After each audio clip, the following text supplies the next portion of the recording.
Yuk kita baca Wahyu 19 ayat yang ke-6. Saya mulai. Lalu aku mendengar seperti suara himpunan besar orang banyak, seperti desau air bah, dan seperti deru buruh yang hebat. Katanya, haleluya, karena Tuhan Allah kita yang Maha Kuasa telah menjadi Raja. Ayat 7.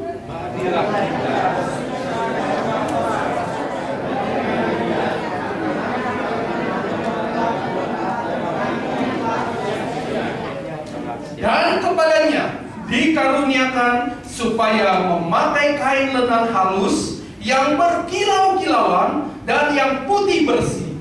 Lenan halus itu adalah perbuatan-perbuatan yang benar dari orang-orang kudus. Lalu dia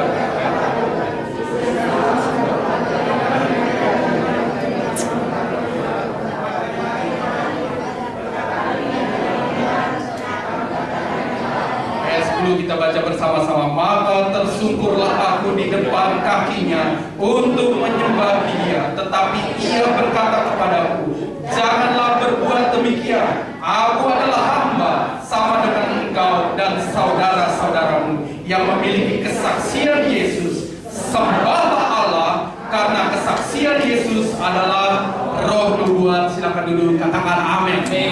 Nah, sebelum kita bahas, kita bicara tentang Wahyu 19, ada satu video klip yang saya rindu kalau bisa diputar dan kita akan saksikan bersama, membuat kita akan mengerti ada satu peristiwa yang sangat indah dan ini akan mempersingkat ya bagaimana ketika itu terjadi. Boleh? Haleluya. Harusnya bisa tadi udah dites.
Buat Tuhan.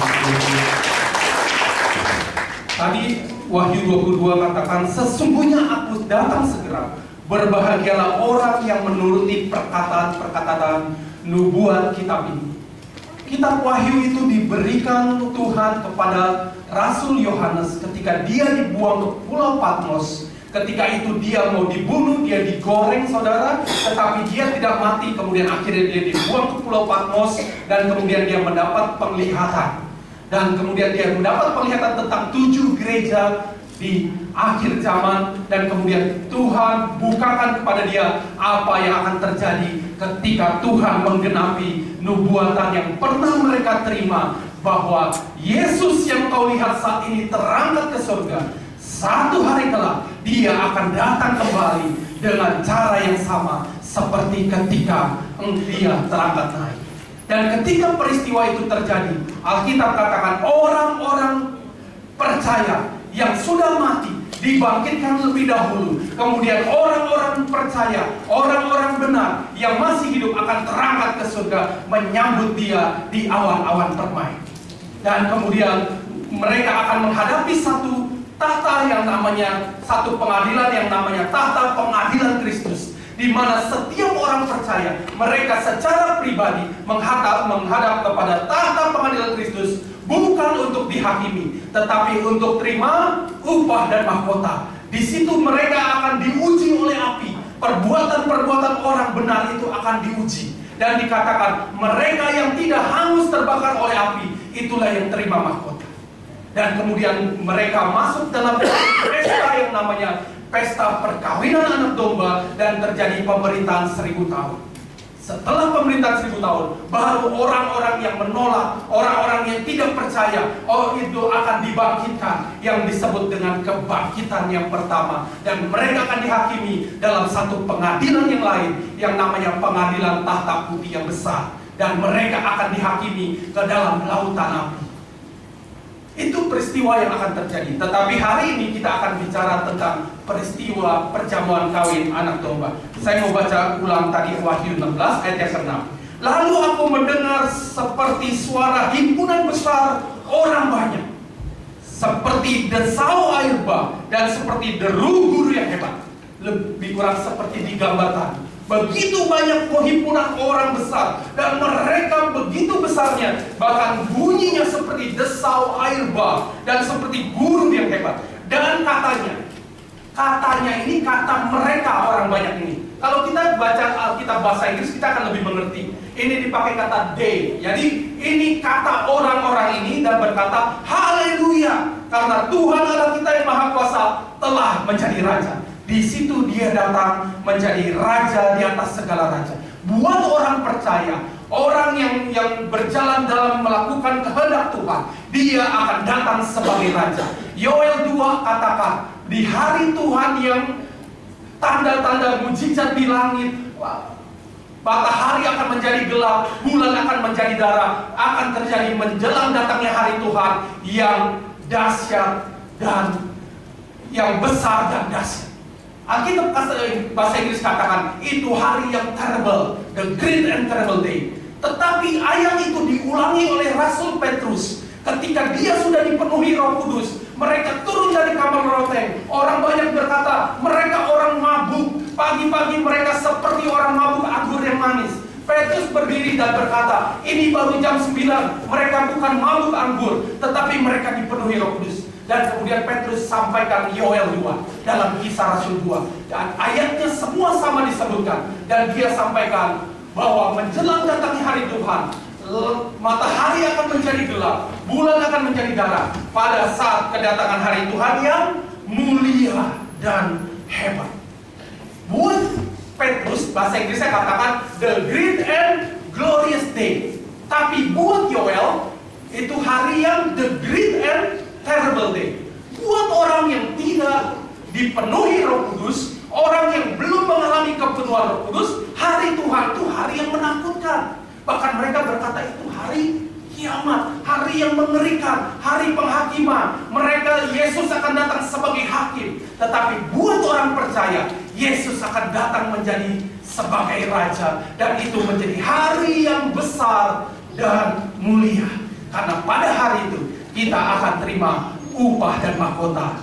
Yang percaya katakan amin. Kita beri kemuliaan Tuhan. Biarlah kita menjadi golongan orang-orang yang seperti deru guru, seperti deru air bah, yang berkata Yesus datang, dia sebagai Raja. Ayat 7-nya katakan seperti ini. Marilah kita bersukacita dan bersorak-sorai dan memuliakan Dia. Jadi yang kita bisa bawa dari bumi sampai ke sana pada saat berjumpa dengan dia, bukan tentang perbuatan lagi kita, bukan tentang perbuatan kita lagi, bukan tentang harta benda yang kita punya. Yang kita bawa di hadapan dia adalah sukacita, sorak-sorai, dan memuliakan dia. Katakan amin. Pujian dan penyembahan kita lah yang akan terus naik ke surga. Dan dikatakan, karena apa? Karena hari perkawinan anak domba telah tiba dan pengantinnya telah siap sedia. Disitulah kita akan diubah menjadi mempelai Kristus. Ayat ke-8-nya dikatakan, dan kepadanya. Nah, nyanya di sini pakai kata si, yaitu mempelai perempuan, dikaruniakan supaya memakai kain lenan halus yang berkilau-kilauan dan yang putih bersih.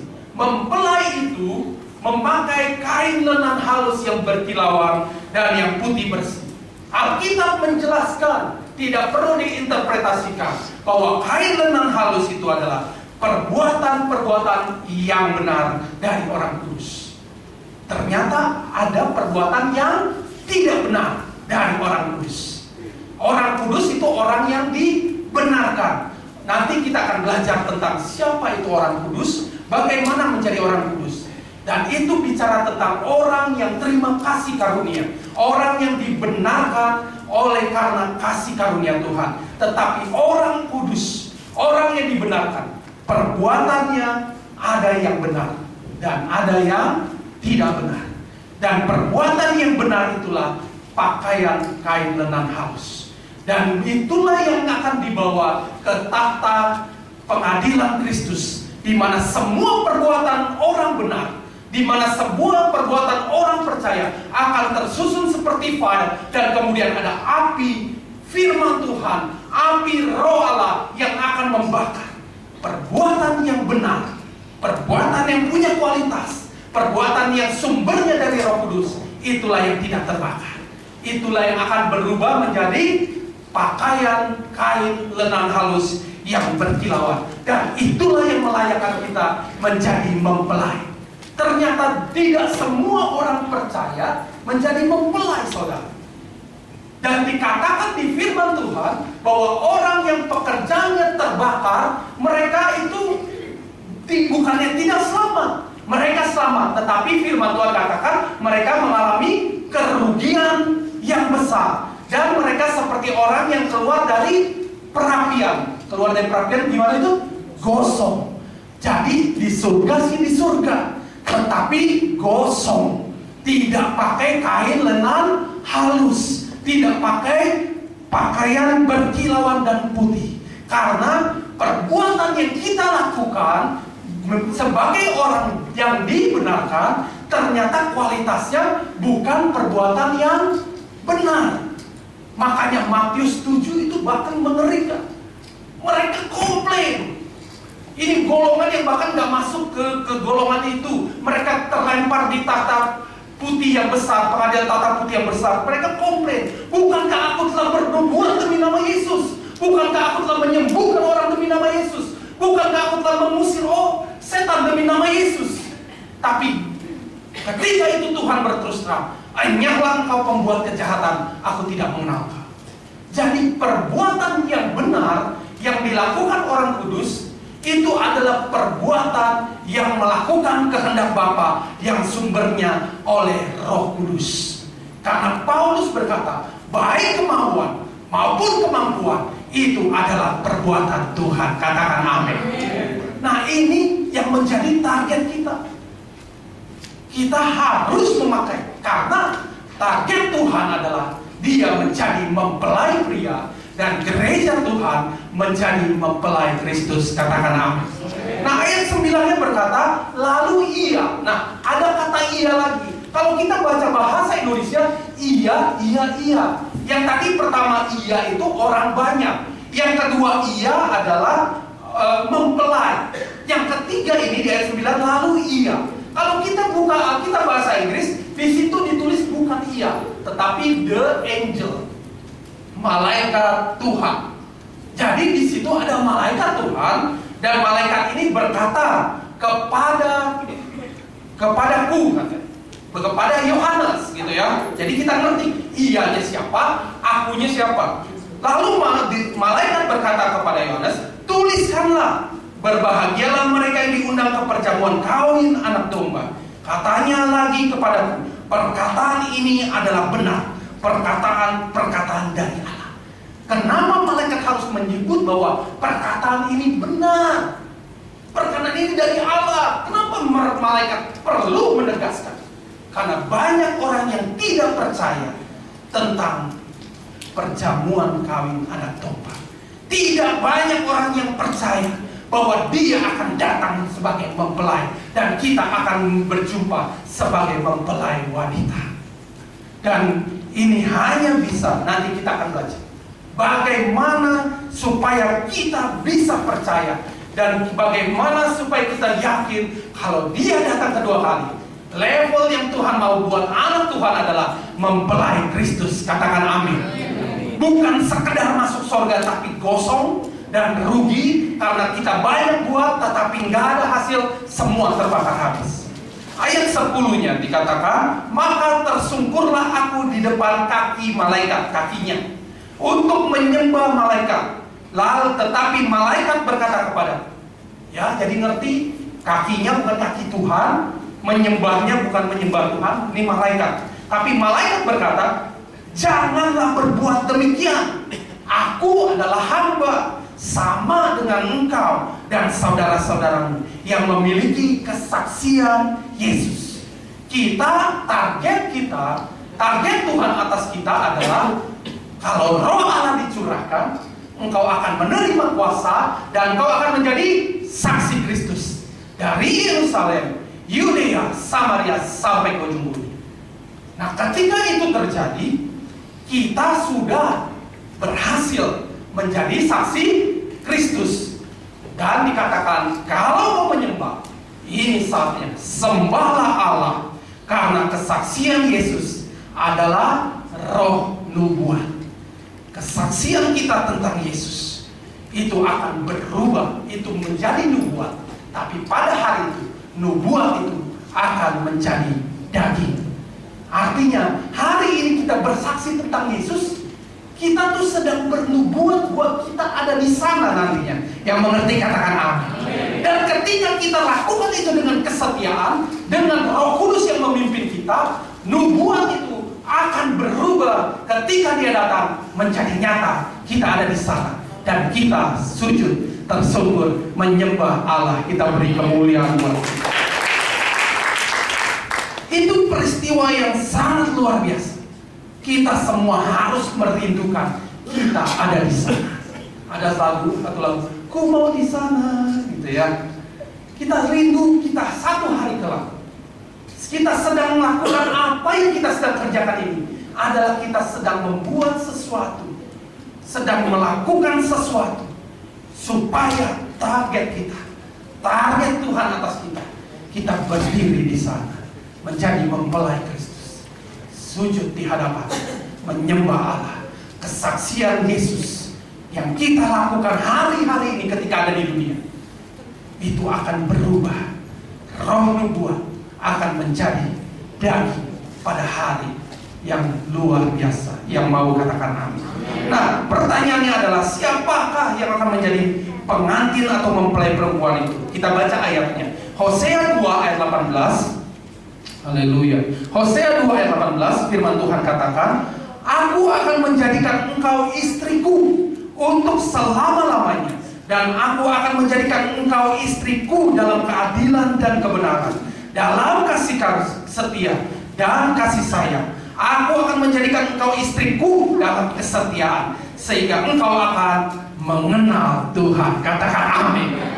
Kalau kami di pelayanan tahun ini, Tuhan berikan visi dari 2 Petrus 3 ayat 18. Bertumbuhlah dalam kasih karunia dan bertumbuhlah dalam pengenalan akan Tuhan kita, Yesus Kristus Tuhan, sekarang dan selama-lamanya. Tuhan mau ternyata perjalanan hidup kita berjalan dengan Tuhan adalah satu perjalanan untuk mengenal Dia. Yohanes 17 ayat 3 katakan, inilah hidup yang kekal itu, Hidup yang kekal itu bukan nanti. Hidup yang kekal adalah ketika kita mengenal Allah sebagai satu-satunya Allah yang benar dan mengenal Yesus Kristus Tuhan. Di situ kita hidup dalam kekekalan. Katakan amin. Dan ayat ini membuktikan bahwa satu perjalanan untuk kita mengenal Tuhan adalah satu perjalanan persiapan supaya Tuhan Yesus menjadi suami dan kita menjadi istri. Dia katakan, aku akan menjadikan kau istriku selama-lamanya. Itu bicara tentang kekekalan. Dan aku akan menjadikan engkau istriku dalam keadilan, kebenaran, kasih setia, kasih sayang, kesetiaan. Ini semua yang Tuhan mau untuk kita kerjakan. Dan saudara tahu itu semua, kebenaran, keadilan, kasih sayang, kasih kesetiaan, itu bicara tentang buah-buah roh.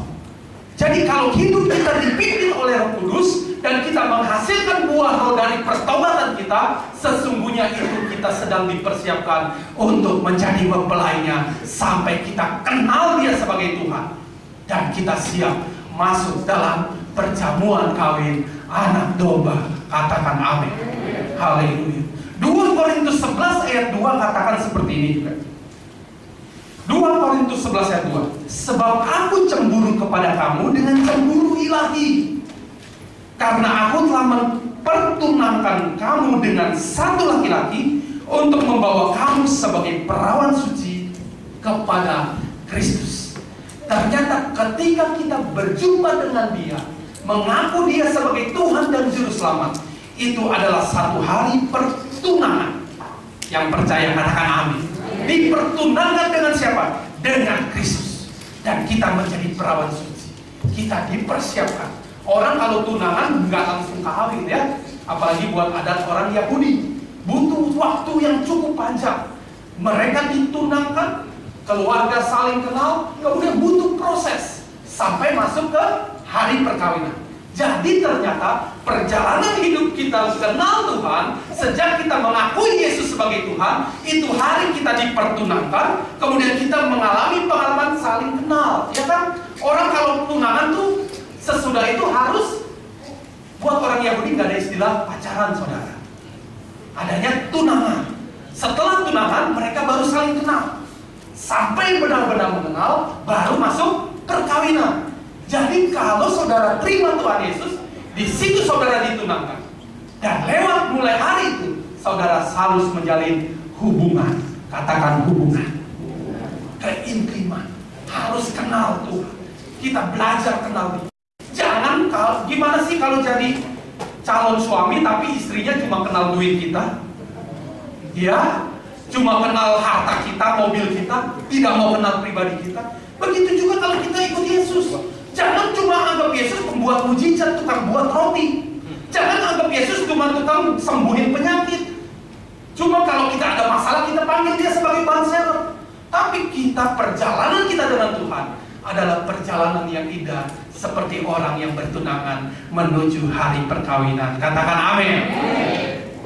Peristiwa di kitab Wahyu 19 itu seharusnya menjadi kerinduan setiap kita. Gereja Tuhan, kalau bicara tentang gereja Tuhan, adalah tentang kita pribadi. Untuk menjadi mempelai Kristus pada hari perjamuan kawin anak domba. Dan jelas terjadinya, kapan terjadinya peristiwa itu? Di mana terjadinya peristiwa itu? Peristiwa perjamuan kawin anak domba terjadi di surga ketika Dia datang untuk yang kedua kali. Alasannya apa? Yang pertama, dikatakan pengantin perempuan itu telah memakai pakaian lengkap dan siap di surga saat perjamuan kawin anak domba. Artinya sudah terjadi pengangkatan, berjumpa di udara, berjumpa di surga, menghadap tahta pengadilan Kristus. Kita diperiksa, kita diuji, apakah level kita level mempelai atau kita menjadi keluar sebagai orang yang rugi dan seperti keluar dari dapur api, surga sesurga. Tetapi di situ kita menjadi orang-orang yang luar biasa. Target Tuhan adalah kita menjadi mempelainya. Kejadian yang pasti terjadi di surga. Dan yang kedua alasannya adalah pengantin yang ada di surga itu memakai pakaian lenan halus, yang berbicara tentang perbuatan benar dari orang kudus, yang tadi sudah saya sampaikan bahwa itu semua lewati satu yang namanya proses.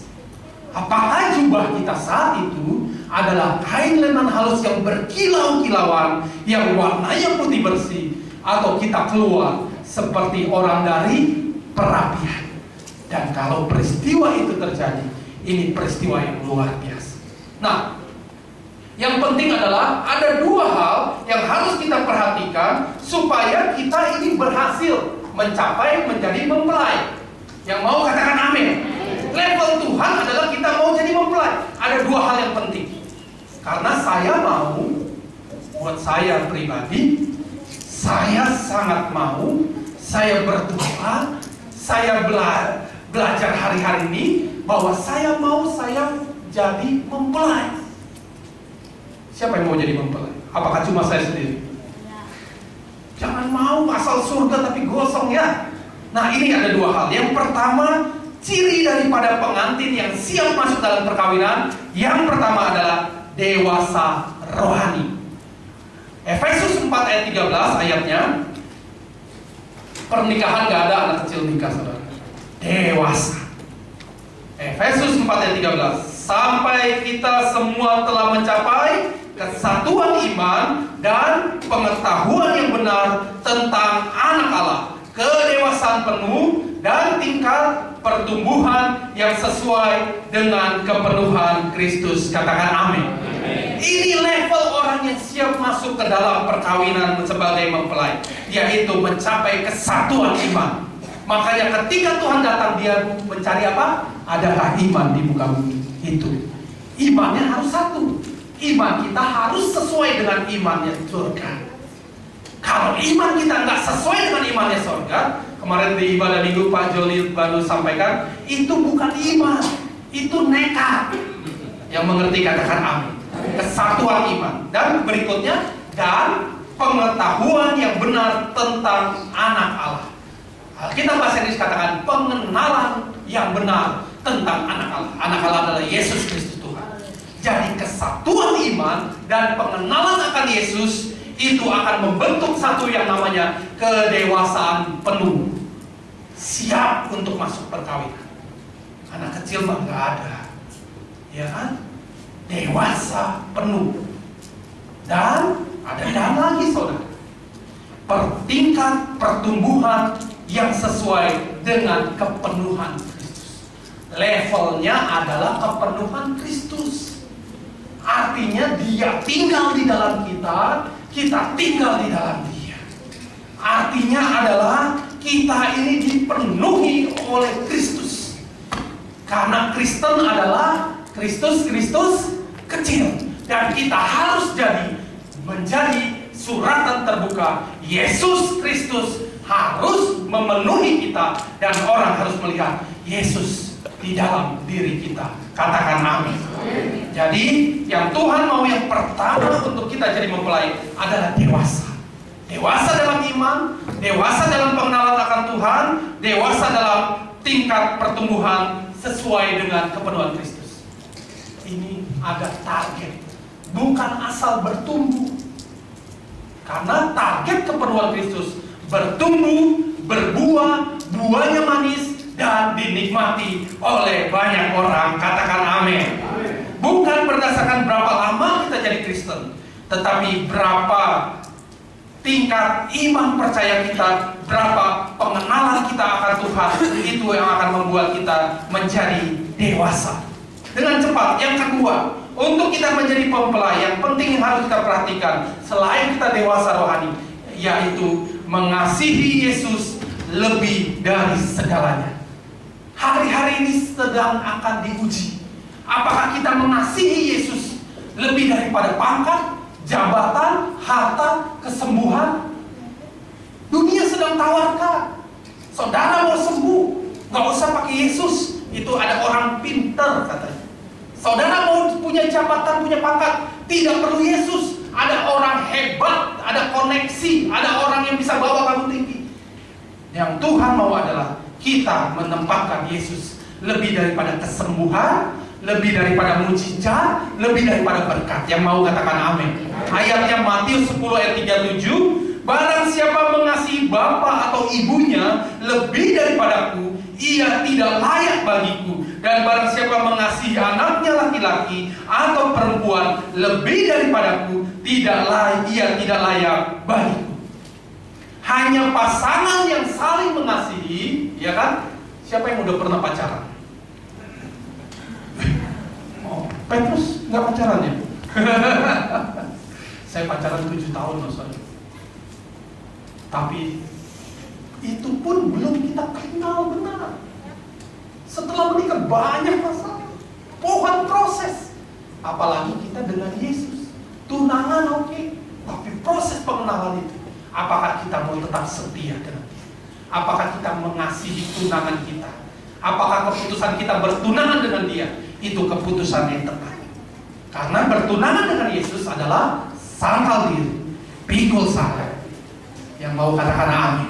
Karena bertunangan dengan Yesus adalah kerjakan keselamatan dengan takut dan gentar. Karena bertunangan dengan Yesus adalah menabur dengan mencucurkan air mata. Itu pertunangan dengan Yesus. Tapi lewat itu kita akan mengenal dia. Kalau kita mengasihi pasangan kita lebih dari segalanya, itu akan kita menjadi kuat dan siap. Dan tanda orang yang siap menikah adalah semakin mengasihi, semakin dekat, semakin intim, semakin sayang. Kalau orang sayang kan makan sepiring berdua dengan tempe pun nikmat seperti dengan steak, ya kan? Enggak ya? Iya enggak?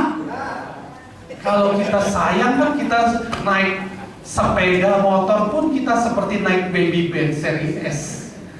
Kalau kita sayang kita pakai baju yang ya mungkin biasa-biasa, kita seperti sedang sepasang raja dan permaisuri, ya kan? Itu level orang yang siap untuk menikah. Katakan amin. Jadi Tuhan mau kita dewasa, dan kita hari-hari ini dunia sedang tawarkan Yesus atau dunia, Yesus atau agama, Yesus atau berkat, mujizat, kesembuhan. Haleluya. Dan kemudian ada bagian yang kedua yang Tuhan mau kita perhatikan supaya kita menjadi mempelai yang siap adalah berpakaian lenan halus. Tadi sudah disampaikan bahwa kita harus pastikan bahwa kain lenan halus ini perbuatan orang-orang benar, dari perbuatan-perbuatan yang benar dari orang kudus. Ini harus menjadi perbuatan yang keluar dari hidup kita. Karena tadi saya sudah sampaikan, kita sudah orang kudus. Orang kudus itu artinya apa, saudara? Dikuduskan artinya adalah set apart, artinya dipisahkan. Dikuduskan itu artinya dikeluarkan, ditarik keluar. Dan dikuduskan itu artinya dibenarkan. Tetapi sebagai orang yang dibenarkan, kemudian kita berjalan sebagai orang yang dibenarkan. Beda ya, kita terima Tuhan. Pak Yohanes pernah khotbah di sini, saya ingat banget Pak Petrus jadi peraganya tentang orang yang dibenarkan dan diampuni. Kita terima Tuhan Yesus itu menjadi Tuhan dan Juru Selamat pribadi, kita dibenarkan, bukan diampuni. Ilustrasinya saya juga ingat banget, dan saya juga sering pakai. Seperti orang yang kedapatan maling ayam, ya, ketangkap basah maling ayam, kemudian dibawa ke pengadilan, di hadapan hakim, kemudian dikatakan bukti-bukti dengan sah meyakinkan engkau adalah maling ayam. Tetapi hari ini hakim memutuskan engkau diampuni, pulanglah. Kemudian dia pulang dengan tertunduk karena dia predikatnya maling ayam, tapi dia diampuni. Maling ayam tetap predikatnya dia, tapi diampuni. Dan ketika dia jalan, orang bilang, oh pantes 2 minggu lalu maling gua juga, ayam gua hilang juga. Ternyata dia maling. Predikatnya tetap orang berdosa. Tetapi kalau dibenarkan, orang ini dibawa ke pengadilan, kemudian hakim berkata, bukti-bukti dengan sah dan meyakinkan engkau bersalah mencuri ayam. Tetapi aku sebagai hakim memutuskan engkau dibenarkan. engkau bukan pencuri, pulanglah engkau sebagai orang yang benar. Dia pulang dengan kepala yang tegak. Orang tidak bisa tuduh dia sebagai maling ayam, tetapi dia orang yang benar. Katakan amin. Itu yang Tuhan mau. Dan ketika kita menjadi orang kudus, orang yang dibenarkan, yang Tuhan mau kita orang kudus yang bekerja. Kerja. Karena Matius 24 ayat 46 katakan, berbahagialah hamba yang ketika tuannya datang didapati sedang bekerja. Tuhan sudah mau datang, yes. Tuhan sudah mau datang kedua kali, ya. Tetapi bukan bagi kemudian kita menjadi diam, nggak mau buat apa-apa. Justru menjelang kedatangannya kita harus tambah giat bekerja. Katakan amin.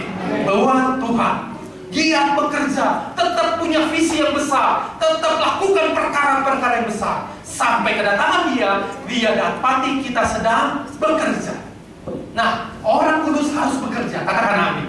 Tetapi ketika bekerja, pekerjaan itu harus pekerjaan yang benar. Tuhan mau kita menjadi orang yang bekerja dan menghasilkan pekerjaan yang benar. Dan untuk mengenakan pakaian kekudusan, firman Tuhan katakan yang pertama untuk kita bisa pakai jubah kekudusan itu, yang pertama adalah kejar kekudusan. Carilah dahulu kerajaan Allah dan kebenarannya. Kejarlah kekudusan. Ayatnya Ibrani 12 ayat 14. Ibrani 12 ayat 14, firman Tuhan berkata, berusahalah hidup damai dengan semua orang dan kejarlah kekudusan. Sebab tanpa kekudusan tidak seorang pun akan melihat Tuhan. Katakan amin. Memang ketika kita terima Tuhan, kita dikasih, dibenarkan, dijadikan orang kudus. Tetapi kemudian setelah kita terima kasih karunia itu, kita harus kerja. Mengejar kekudusan itu bekerja. Katakan amin. Tuhan mau kejarlah kekudusan. Karena kalau tidak atau tanpa kekudusan, kita tidak akan pernah berjumpa dengan Tuhan.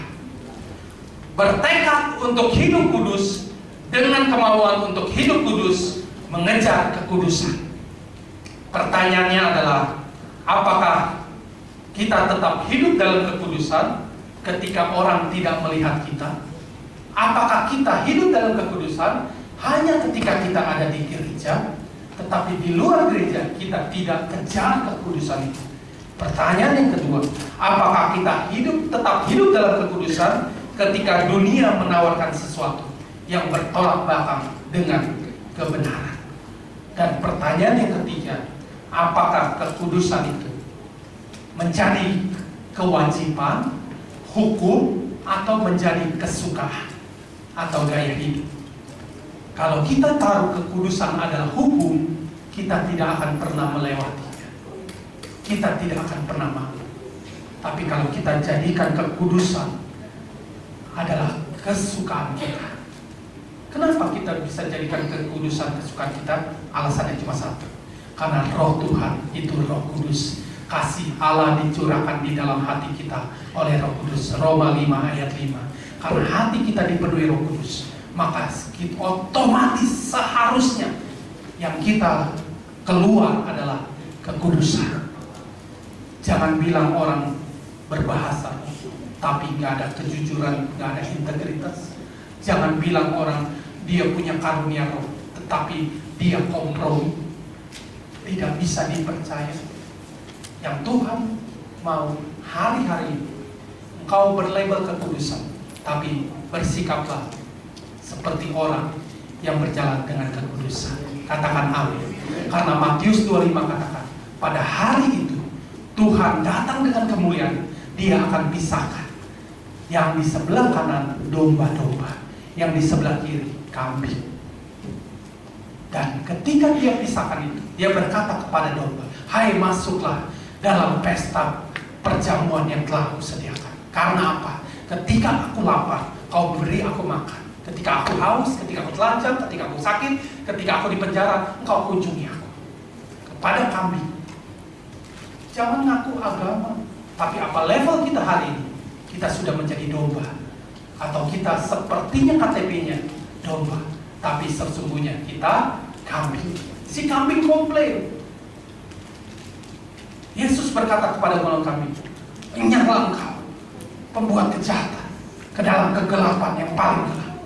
Karena ketika aku lapar kau tidak beri aku makan, ketika aku haus, ketika kau telanjang, ketika aku sakit kau tidak kunjungi aku." Dan mereka komplain, "Kapan kalau Yesus sakit? Kalau Yesus tahu Yesus sakit aku datang. Kapan Yesus lapar? Kapan Yesus haus?"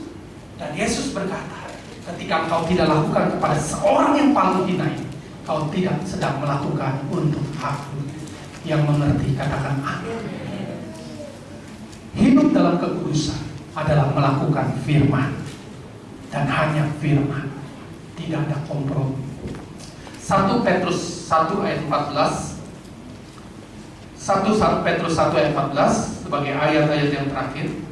"Hiduplah sebagai anak-anak yang taat, dan jangan turuti hawa nafsu yang menguasai kamu pada waktu kebodohanmu." Ayat 15. "Tetapi hendaklah kamu menjadi kudus di dalam seluruh hidupmu, sama seperti Dia yang kudus, yang telah memanggil kamu. Sebab ada tertulis, kuduslah kamu, sebab aku kudus." Kita beri kemuliaan buat Tuhan. Haleluya. Level yang Tuhan kasih buat kita adalah kekudusan kita sama seperti kekudusannya Yesus. Dikatakan bahwa hendaklah kamu menjadi kudus dalam seluruh aspek hidupmu. Bukan cuma doamu, tapi kudus juga dalam keluargamu, dalam pergaulanmu, dalam pekerjaanmu. Dan dikatakan, sebab seperti Dia yang kudus yang memanggil kamu. Maka Yesus katakan, ikutilah teladanku. Dan dikatakan bahwa engkau kuduslah kamu. Dia buat kita jadi kuduslah kamu, sebab aku kudus. Wow, itu level mempelai saudara. Hari-hari ini Tuhan sedang cari orang yang berintegritas. Kita harus menjauhi dosa. Kita tidak boleh kompromi dengan dosa. Kekudusan itu mengandung pengertian bahwa terpisah dari cara-cara dunia, terpisah dari dunia, dipisahkan untuk mengasihi, dipisahkan untuk melayani, dipisahkan untuk menyembah Allah. Itu kekudusan. Kenapa Tuhan buat kita jadi kudus? Untuk tujuan Dia, yaitu untuk mengasihi Dia, melayani Dia, dan menyembah Dia. Maka Dia katakan, kasihilah Tuhan Allahmu dengan segenap hatimu, segenap jiwamu, segenap akal budimu, segenap kekuatan. Itu yang Tuhan. Dan yang terakhir, Titus 2 ayat 11 berkata, sebenarnya apa yang memuduskan kita? Nah ini, Titus 2 ayat 11. "Karena kasih karunia Allah yang menyelamatkan semua manusia sudah nyata. Ia mendidik kita supaya kita meninggalkan kefasikan dan keinginan-keinginan duniawi, dan supaya kita hidup bijaksana, adil dan beribadah di dalam dunia sekarang ini." Ayat 13-nya, "Dengan menantikan penggenapan pengharapan kita." Kita sedang menantikan itu saudara, "yang penuh bahagia dan pernyataan kemuliaan Allah yang maha besar dan juru selamat kita, Yesus Kristus." Ayat 14-nya, "Yang telah menyerahkan dirinya bagi kita untuk membebaskan kita dari segala kejahatan dan untuk menguduskan bagi dirinya suatu umat kepunyaannya sendiri yang apa? Yang rajin apa? Berbuat baik." Katakan amin. Kita beri kemuliaan buat Tuhan. Tuhan Yesus menguduskan umatnya, menguduskan kepunyaannya, dan orang-orang yang dikuduskan itu dia punya satu tujuan, berbuah. Buahnya kelihatan, rajin berbuat baik. Sebenarnya kalau kita baca, dikatakan bukan berbuat baik, rajin berbuat kebenaran.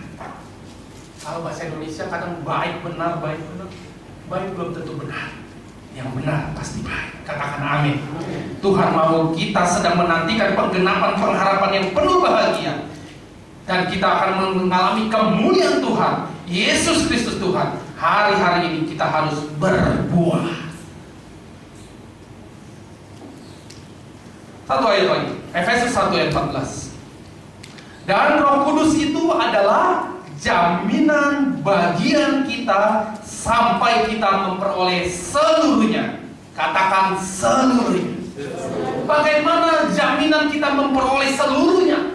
Roh Kudus, katakan amin. Yaitu penebusan yang menjadikan kita milik Allah untuk memuji kemuliaannya.